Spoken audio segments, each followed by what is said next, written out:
ক্যান্সারের নাম শুনলেই মানুষ আতঙ্কিত হয়ে যায়। আতঙ্কিত হবেই না বা কেন? একটা সময় বলা হতো cancer has no answer, cancer দুরারোগ্য ব্যাধি, এতে মৃত্যু অনিবার্য। কিন্তু বর্তমান যুগে, আধুনিক চিকিৎসার যুগে এখন ক্যান্সারের চিকিৎসা সফলভাবে করা সম্ভব। কখন সফলভাবে করা সম্ভব? আপনি যদি আগেভাগেই যদি ডাক্তারের কাছে চলে আসেন, তাহলে ডাক্তার ক্যান্সারটাকে শনাক্ত করবে, শনাক্ত করার পর আপনাকে এর ব্যবস্থা দিতে সক্ষম হবে। তো আজকে আমি আলোচনা করব যে ক্যান্সারটা মহিলাদের বেশি বেশি হয় এবং ওই ক্যান্সারে মানুষ বেশি মারা যেত, যেটা ব্রেস্ট ক্যান্সার। এখন আর ব্রেস্ট ক্যান্সার যদি চিকিৎসা করা হয়, ব্রেস্ট ক্যান্সার এখন আর মানুষ সাধারণত মারা যায় না, যদি আগেভাগের চিকিৎসা করানো সম্ভব হয়। তো ব্রেস্ট ক্যান্সার নিয়ে গুরুত্বপূর্ণ কিছু আলোচনা করব। আলোচনাটি মনোযোগ সহকারে শুনুন। আসসালামু আলাইকুম রহমতুল্লাহি ওবারাকাতুহু। আমি ডাক্তার মীর শহীদুল ইসলাম। আমার চেম্বার শুভেচ্ছা 255, ঐতিহ্যবাহী শেখঘাট, সিলেট। যে কোনো একটা সার্চ ইঞ্জিনে ডাক্তার মীর শহীদুল ইসলাম কথাটি লিখে সার্চ দিলে আপনি আমার সম্পর্কে বিস্তারিত তথ্য পেয়ে যাবেন। যে দর্শক শ্রোতা, আলোচনা করছি মহিলাদের ব্রেস্ট ক্যান্সার নিয়ে। এই ব্রেস্ট ক্যান্সার মহিলাদের সাধারণত একটা কমন সমস্যা। এটা এর লক্ষণগুলো কি কি এগুলো আমি বলে দিচ্ছি। লক্ষণগুলো, প্রথমত ব্রেস্টে একটু ব্যথা হতে পারে। এটা বোথ ব্রেস্টে একটু ব্যথা হতে পারে। হাত দিয়ে চাপ দিলে ছোট ছোট মটরশুঁটির মতো, মার্বেলের মতন একটু গোটা গোটা দানা দানা হাতে লাগতে পারে। একজিলাতে যদি পরীক্ষা করা হয়, বগলের নিচে চাপ দিলে ওখানেও কিছু ছোট ছোট দানার মতন লাগতে পারে। কারো কারো ক্ষেত্রে ব্যথা থাকতে পারে, কারো কারো ক্ষেত্রে ব্যথা নাও থাকতে পারে।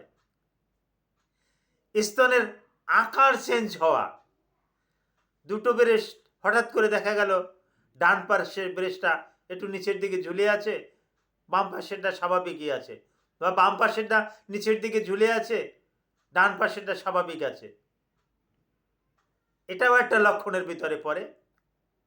ব্রেস্টের চামড়া কুচকিয়ে যাওয়া, দেখা যাবে যে চামড়াটা অরেঞ্জ অরেঞ্জ যেরকমের চামড়াটি দেখা যায়, কমলা লেবুর খোসাটা যেরকমের দেখা যায়, ওই রকমের দাগ দাগ দাগ দাগ পড়া একটা চামড়া। ব্রেস্টের এরিওলা, অর্থাৎ বাদামি বর্ণের যে একটা দাগ আছে, ওই এরিওলাটার রং পরিবর্তন হয়ে যায়। ব্রেস্টের নিপেলের কিছু পরিবর্তন হয়। নিপেল দিয়ে ডিসচার্জ আসতে পারে, নিপেল দিয়ে সাদা কিছু তরল বেরিয়ে যেতে পারে, বা নিপেল দিয়ে রক্তিম বা লাল রঙের কোনো একটা পদার্থ বেরিয়ে যেতে পারে। এটাও একটা লক্ষণ। ব্রেস্টের নিপেল হঠাৎ করে ভিতরে ঢুকে যাওয়া, হাতে হাতে আর নিপেল পাওয়া যায় না, এটাও কিন্তু ব্রেস্ট ক্যান্সারের একটা লক্ষণের ভিতরে পড়ে। আর এরকমের লক্ষণগুলো দেখা গেলে কি করবেন? যত দ্রুত সম্ভব আপনি সেলফ এক্সামিন করবেন, নিজে নিজে এক্সামিন করবেন। নিজে নিজে কিভাবে এক্সামিন করতে হয়, আমার এ ব্যাপারে একটা ভিডিও আছে, ওই ভিডিওটা দেখে নেবেন কিভাবে ব্রেস্টের সেলফ এক্সামিনেশন করতে হয়। হ্যাঁ, সেলফ এক্সামিনেশন করবেন। প্রতি মাসে অন্তত 2বার আপনি সেলফ এক্সামিনেশন করবেন। আয়নার সামনে গিয়ে আপনি নিজে নিজে পরীক্ষাটা করে নেবেন। তারপরেও যদি দেখা যাচ্ছে যে একটু সন্দেহ যাচ্ছে, আপনি কোনো একজন মহিলা ডাক্তারের কাছে গিয়ে, আপনি প্রশিক্ষণপ্রাপ্ত কোনো একজন ডাক্তারের কাছে গিয়ে আপনি ক্লিনিক্যালি একটু চেক করতে পারেন। যদি ওই ডাক্তার যদি প্রয়োজন মনে করেন, উনি আপনাকে কিছু পরীক্ষা নিরীক্ষা দেবেন। এই পরীক্ষাগুলোর ভিতরে যেমন 3টে পরীক্ষার মধ্যেই কিন্তু হয়ে যায়। এই 3টে পরীক্ষার ভিতরে উনি সেলফ এক্সামিনেশন, উনি হাত দিয়ে কিছু পরীক্ষা করলো, অর্থাৎ ফিজিক্যাল এক্সামিনেশন করলো। এই ফিজিক্যাল এক্সামিনেশনই উনি বুঝতে পারলো যে আসলে জিনিসটা কি। তারপরে আসে আপনার ব্রেস্টের আল্ট্রাসোনোগ্রাফি করলো, এ থেকেও সন্দেহটা দূর হয়ে গেল।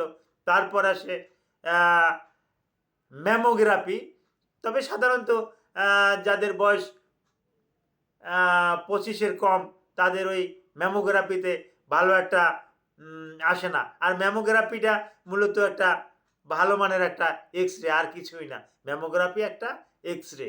তো এই ম্যামোগ্রাফিতে আপনার 20 বছর 25 বছরের আগে যারা, তাদের আসবে না।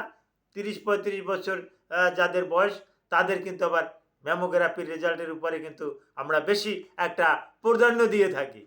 এই তারপরেও যদি সন্দেহ লাগে, আরও কিছু সন্দেহ লাগে, কোর বায়োপসি, অ্যাভেনেসি, এই টেস্টের মাধ্যমে কিন্তু ব্রেস্ট ক্যান্সার সম্পূর্ণরূপে শনাক্ত করা যায়।